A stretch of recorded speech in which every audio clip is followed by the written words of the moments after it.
sanctions will have an impact. And by the way, this is the last briefing here this week before the president takes off for his Asia trip. So questions about President Xi and those tariffs talks as well. Back to you.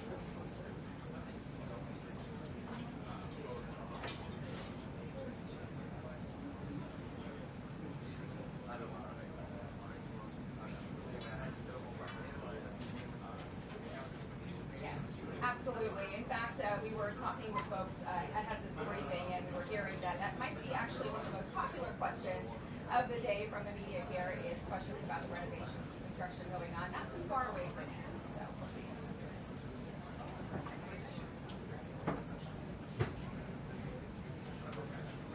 Sorry. So, look, there's been a lot of pressure from Republicans over on Capitol Hill to get on with sanctions because we don't feel like the president of Russia is moving. So, of course, there is, looks like we might be starting here shortly. So there has been a lot of pressure from that side. They've got this big sanctions bill over there, I believe 80 plus senators, bipartisan bill, basically waiting to be put on the floor by Majority Leader John Thune. That's not happening just yet because every time they think that they're going to be able to do it, the White House comes along and basically, has more negotiations or more talks with Russia. So this is one more step towards trying to get Putin to the table to see if it works. But this is something the president said finally feels like he wanted to get done.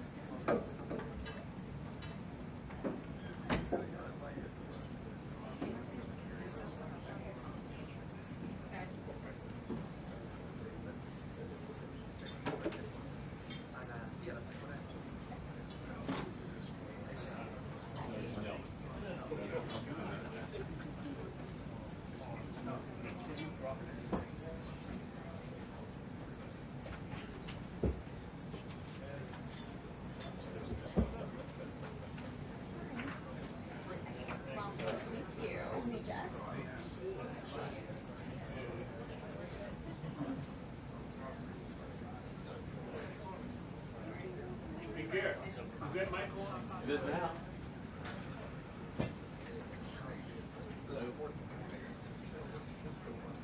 Check, check. 1, 2, 3, 4, 5. I'll give you the microphone. All right. Thank you. Sure.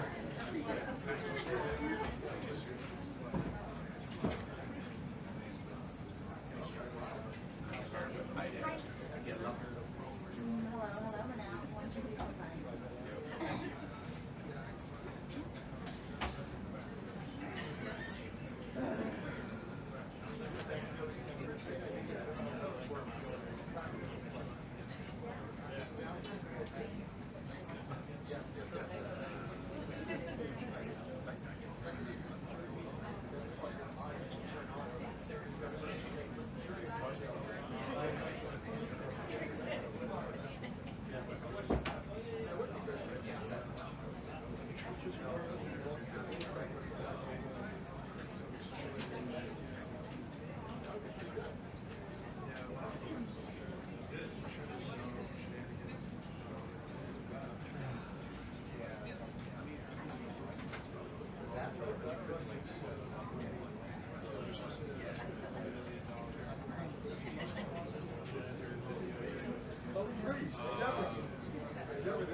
I'm definitely the elder.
The government said they're going to try to reduce it. So they still have there are signs that they are,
Good afternoon, everybody. I apologize for my tardiness today, so let's get right to it. We'll begin today with some scheduling announcements for President Trump's upcoming trip to Asia. Tomorrow night at 11 p.m., the president will depart the White House to fly to Malaysia, where he will arrive on Sunday morning local time. It's a long flight. President Trump will participate in a bilateral meeting with the Prime Minister of Malaysia in the afternoon, and then he will attend the ASEAN Leaders Working Dinner that evening. On Monday morning local time, the president will fly to Tokyo. Tuesday morning local time, President Trump will participate in a bilateral meeting with the new Prime Minister of Japan. On Wednesday morning local time, the president will fly to Busan, where he will participate in a bilateral meeting with the President of the Republic of Korea, deliver keynote remarks at the APEC CEO luncheon, and then participate in a US-APEC Leaders Working Dinner. On Thursday morning local time, President Trump will participate in a bilateral meeting with President Xi of the People's Republic of China before departing to return home to Washington, D.C. On Thursday night, upon arrival in Washington, President Trump and First Lady Melania Trump will participate in Halloween at the White House, where they will welcome law enforcement, military, and foster families. And I know many of us look forward to that. In other news, we are now on day 23 of the Democrat government shutdown. Senate Democrats have voted 12 separate times now to keep the government closed. Innocent Americans are suffering every day as a result. More than 500,000 civilian federal employees will miss a full paycheck tomorrow. Thousands of small business loans are going unapproved each month. This means almost $4 billion in capital is being withheld from small businesses across the country. The Democrat shutdown is also causing severe impacts at airports across the country. In one single day this week, the FAA had to issue ground stops impacting flights at Houston's George Bush Intercontinental Airport and Hobby Airport. 13,000 air traffic controllers who ensure that we all fly safely are continuing to work without pay. This is egregious and truly sad. Some of them are reportedly being forced to turn to driving for Uber and taking on other second jobs to make ends meet as the Democrats continue to shut down the government.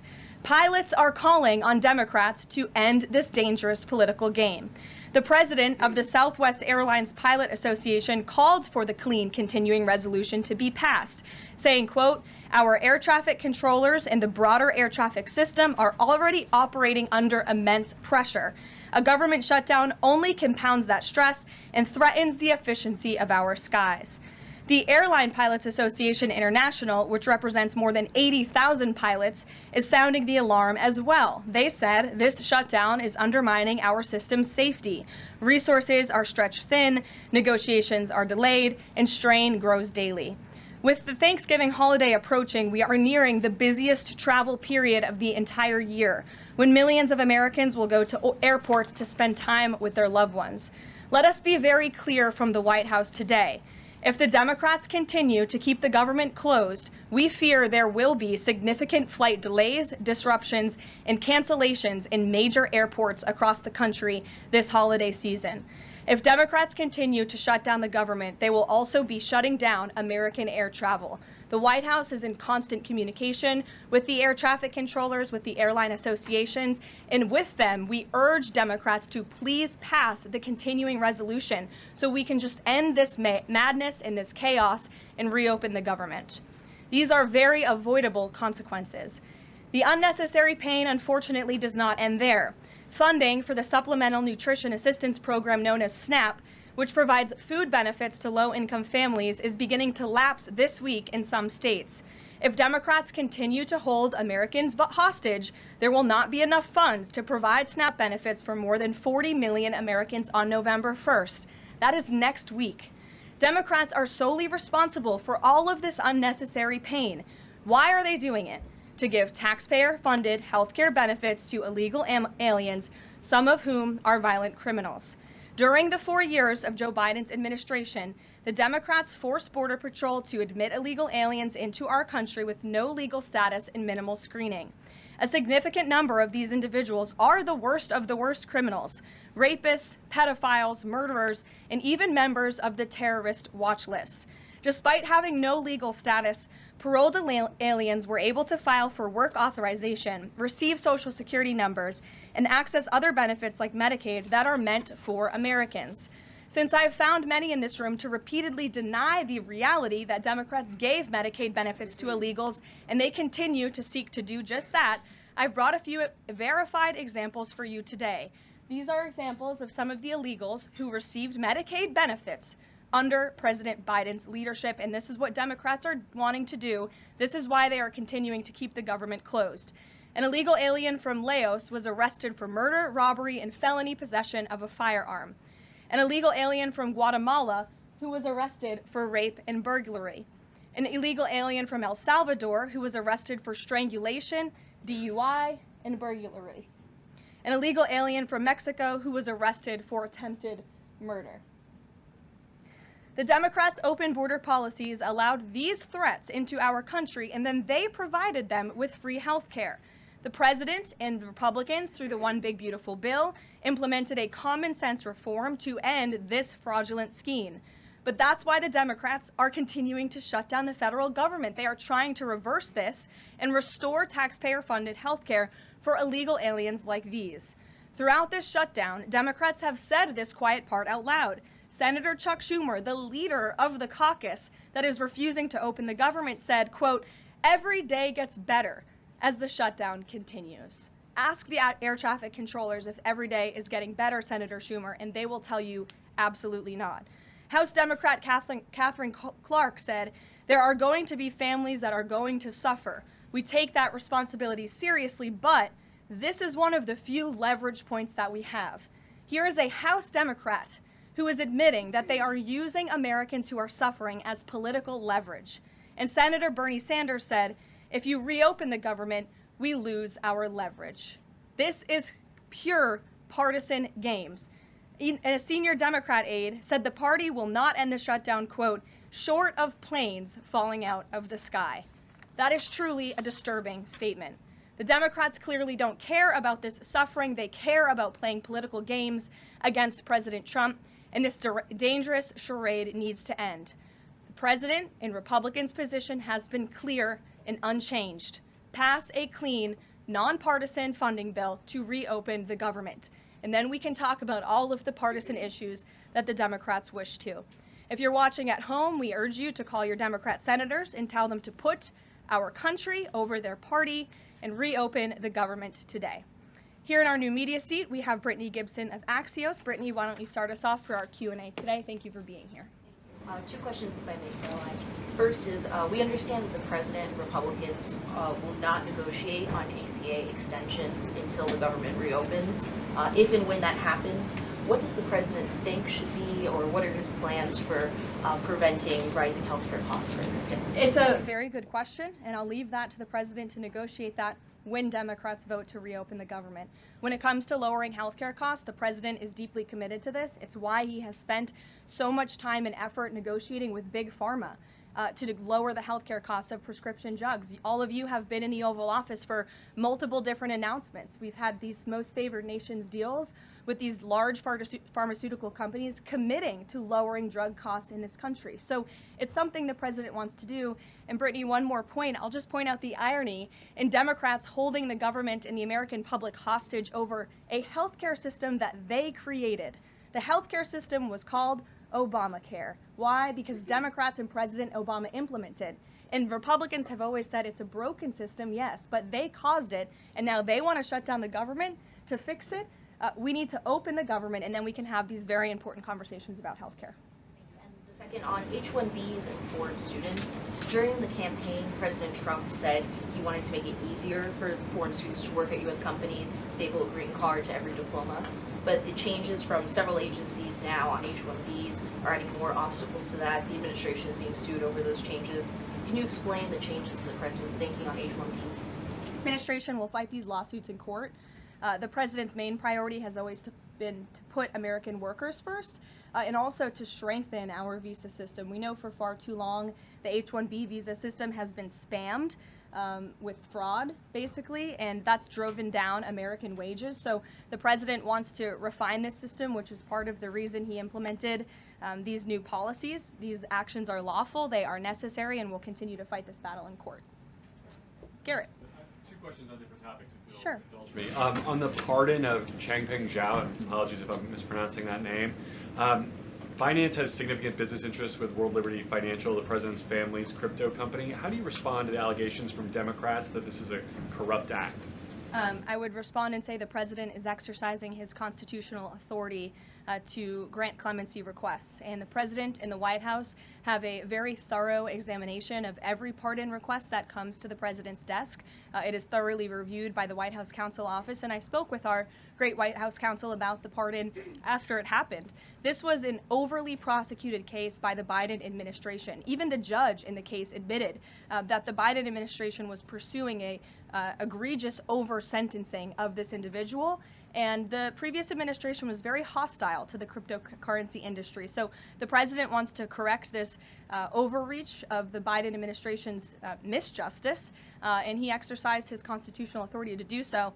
And to the Democrats, I would just say there's nothing more corrupt than what President Biden did on his way out the door, pardoning his extremely corrupt son and many of his associates.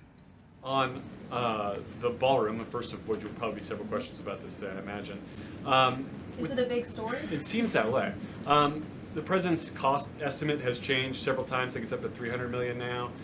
Given the nature of all this, will the White House commit to releasing all of the donors and how much they're spending and how much of his own money the president is putting on the line to this? We have released the full list of donors thus far. Perhaps there will be more people who want to generously contribute to this project. And the president, yes, has committed his own resources. And when he releases that information, which I'm very confident he will, you will all see that. We'll see a dollar figure from the president? Yes, he will. And I would also just add the president has been incredibly transparent. I would reject any notion otherwise when it comes to this ballroom project. It's something he personally has obviously taken an interest into and has talked with all of you in this room many times about. You have seen the model in the Oval Office. Last night he showed that for you. But when this plan was presented and when these renderings, as soon as they were complete, the president directed me to come out here and to share them with all of you. I did an entire opening remarks about what this ballroom project was going to look like. With any construction project, there are changes over time as you assess what the project is going to look like, and we'll continue to keep you apprised of all of those changes, but just trust the process. This is going to be a magnificent addition to the White House for many years to come, and it's not costing the taxpayers anything. The president is privately funding this ballroom addition to the White House grounds. Jennifer. To follow up on that, one thing that's not in the president's model is the East Wing bunker, the president's emergency operations center. Can you say if his update, that $300 million, does that include the cost for upgrading that bunker? Look, like any security enhancements that are made on the White House grounds, those will be made and maintained by United States Secret Service. As for the cost of the ballroom and the construction itself, all of that is going to be, like I've said, privately funded and paid for by the president himself and many generous patriots who have stepped up.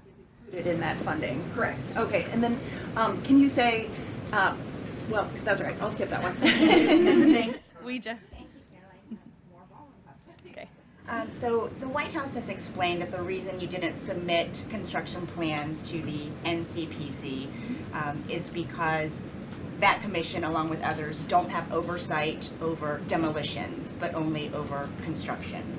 And so far, you haven't built anything. So can you help us understand, can the president tear down anything he wants without oversight? Could he demolish this building or, say, the Jefferson Memorial? So it's not the president who came up with that legal opinion himself. That's a legal opinion that's been held by the NCPC for many years. It's written, so we can get you that background and that research if you wish to include it in your reporting, because it is very important. They have ruled consistently, their general counsel has said, when it comes to phase 1 of this project, the tearing down of the current East Wing structure, a submission is not required legally for that. Only for vertical construction will a submission be required, and that's a legal opinion from them, and we are following that legal opinion. And again, I would just add, can any president do such a thing to the White House grounds? There have been many presidents in the past who have made their mark on this beautiful White House complex. This briefing room, as you all know, was not once a briefing room. It was a swimming pool. There have been presidents who have completely torn down the executive mansion. If you look at what President Truman did, some of the photos of the construction project that took place in those years. I think sitting here today, we're all grateful for those efforts and the modifications that happened at that time. And again, in due time, the East Wing is going to be more beautiful and modern than ever before, and in addition, there will be a big, beautiful ballroom that can hold big parties and state visits for generations to come. So it sounds like the answer is yes, he can tear down whatever he wants. And then secondly, I mean, that's not what we're saying. That's a legal opinion that's been held for many years. And interpreting it. No, it's something that presidents have done for years and years. In fact, I have some photos here. Thank you, Pat, to show you the construction that's taken place on the White House grounds. This is the construction of the West Wing in 1902. Look at this, the construction of the West Terrace in 1902. These images look quite similar to what you and the American people are seeing today, the construction of the East Terrace as well. You look at the construction of the West Wing expansion in 1934. So look, this is a legal opinion that's been held for many years. Look at, this is 1950.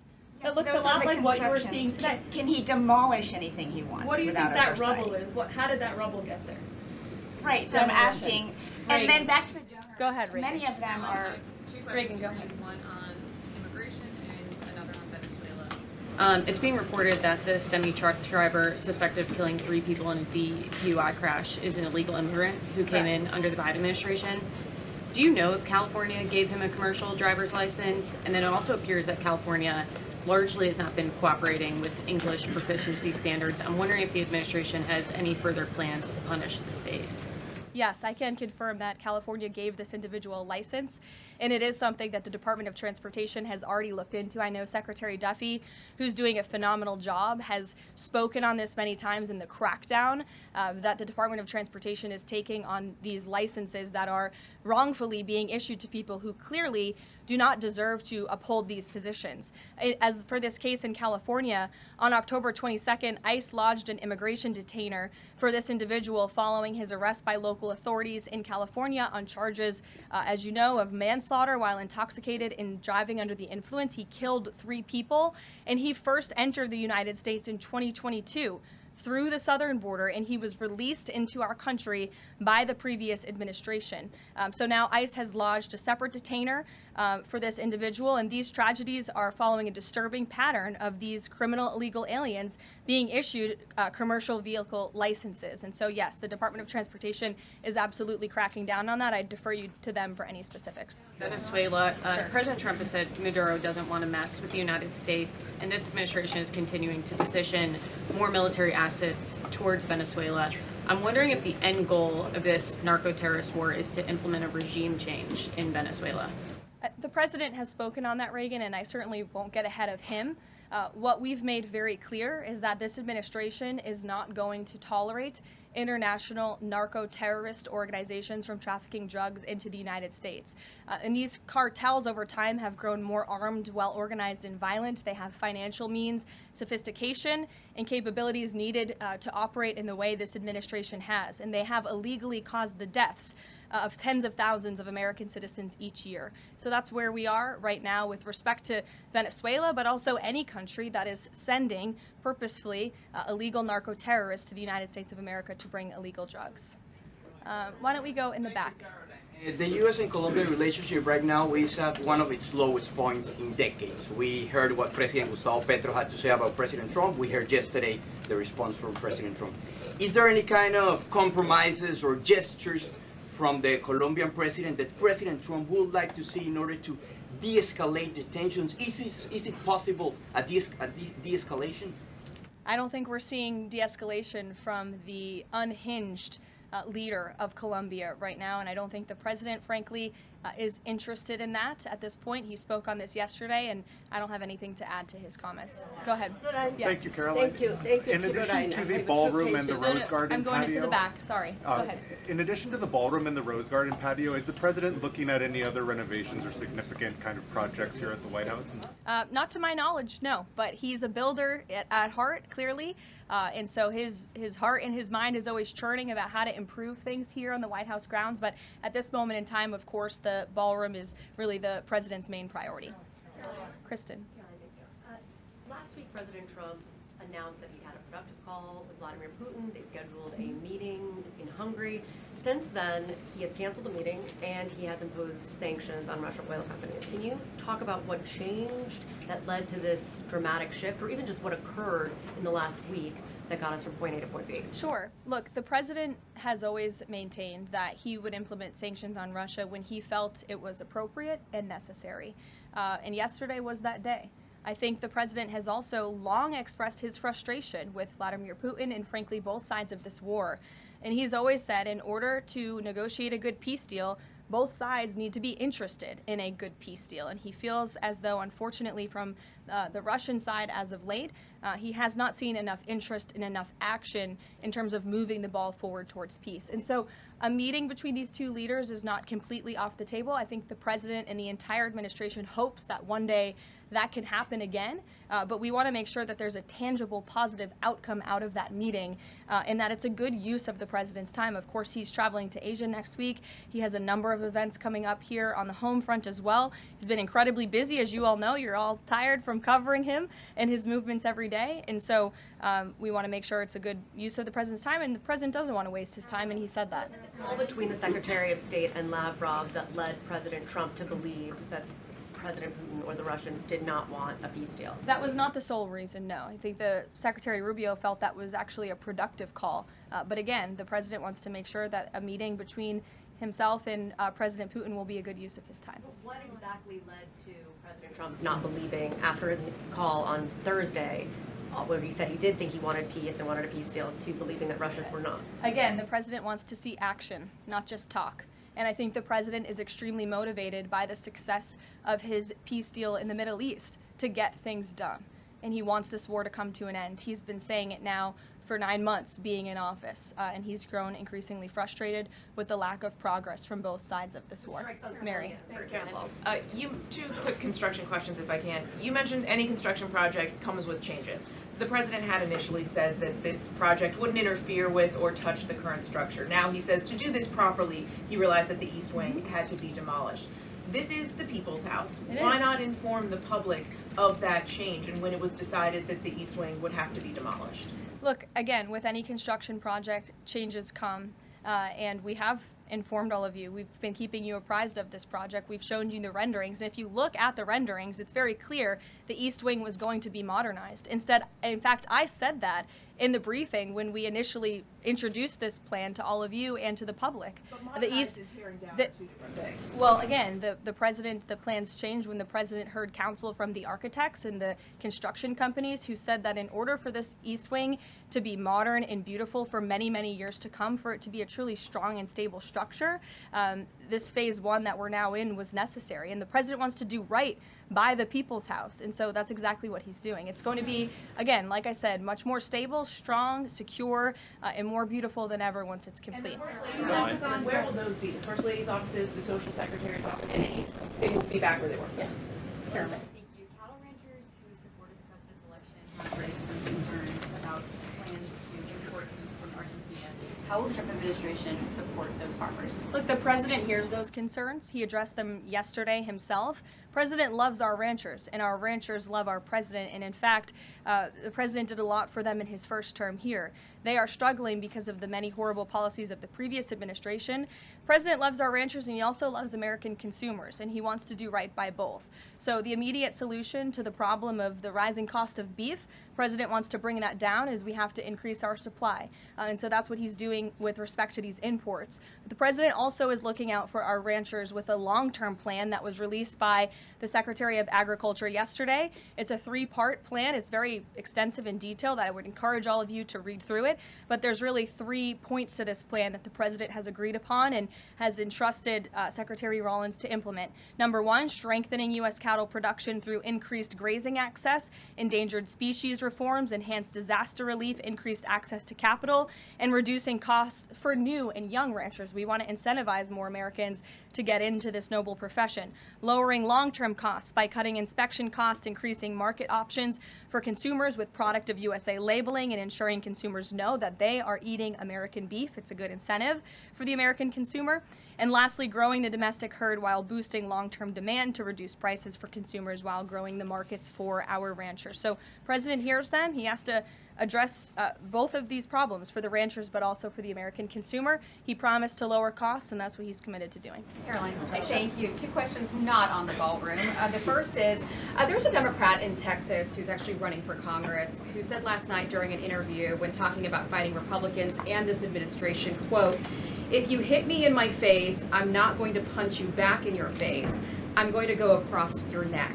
This has obviously really upset those folks over at Turning Point USA after the Charlie Kirk assassination. Just your response to that kind of rhetoric. Just very jarring rhetoric, and I think it's very unacceptable. I hope the people of Texas will do the right thing and reject this person's candidacy. It should have no place in American politics. And then just a quick second question on oversight Democrats that are saying that they're creating this master ICE tracker, basically tracking all ICE activity. We've seen the protests in New York just yesterday.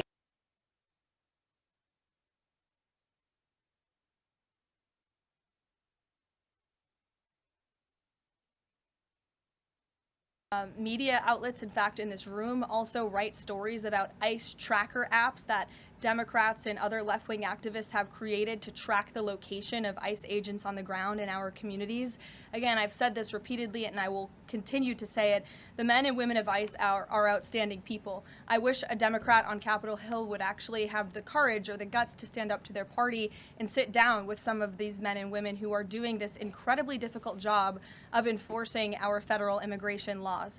They are, again, simply trying to enforce the law and do their jobs. And if Democrats spent a little bit more time understanding that and also focusing on the people who they are trying to get out of our country every single day. As I spoke about earlier, 3 innocent people in California are dead because an illegal alien who Democrats let into this country was wrongfully issued a trucker's driving license and clearly was not fit for the job because he was driving intoxicated and killed 3 innocent people. Democrats should focus a little bit more on that. Stop trying to fight this president and this administration on every turn and restore law and order. That's all that we and these brave men and women of ICE are trying to do. Mary. Thanks, Caroline. I have 2 questions, one on San Francisco and one on the No Kings protesters. On San Francisco, the president said that he had a call with the mayor and he was planning on surging there, but now because the mayor really wants to fix it up himself, they're going to do that. Is this what Trump hopes happens in pretty much every city? The president hopes, and I've said this so many times, and I think the president's conversation with the San Francisco mayor last night and his statement today prove the president is willing to work with anyone across the aisle, across the country, to do the right thing and clean up America's cities. He is genuinely interested in this effort to make our streets safer, to make our cities safe and clean again. And he heard from the mayor last night who told him that he is going to earnestly try to make his city better on his own. The president heard him out. He said, okay, I'll give you a chance. We'll be